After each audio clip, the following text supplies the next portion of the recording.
નમસ્તે ફ્રેન્ડ્સ, આજે હું તમારી માટે એક ઇઝી પીઝી રેસીપી લાવી છું જેનું નામ છે મોગલેટ. આમાં ભરપૂર પ્રમાણમાં પ્રોટીન હોય છે.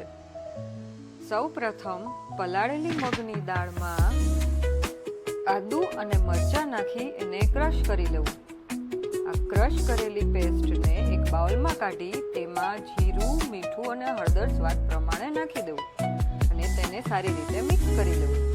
પછી તેમાં ઝીણી સુધારેલી ડુંગળી, ઝીણી સુધારેલું કેપ્સિકમ અને ઝીણી સુધારેલા ટમેટા નાખી પછી ઝીણી સુધારેલી પાલક અને ખમણેલું ટોફુ નાખી શકાય છે. ખમણેલા ટોફુની બદલે પનીર પણ તમે નાખી શકો અને પછી આ બધું વસ્તુને સારી રીતે મિક્સ કરી લેવી. સો ફ્રેન્ડ્સ, બેટર રેડી છે. હવે આ બેટરને થોડુંક અલગ લઈ લેવું. પછી તેમાં ઈનો નાખી ઉપરથી 1 ચમચી પાણી નાખી અને સારી રીતે મિક્સ કરી લેવું. આ મિક્સ કરેલા બેટરને તવી ઉપર ઘી મૂકી અને તેના ઉપર સ્પ્રેડ કરી લેવું.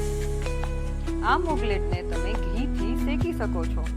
સારી રીતે એક સાઈડ શેકી પછી તેને પલટાવી બીજી સાઈડ શેકી લેવું.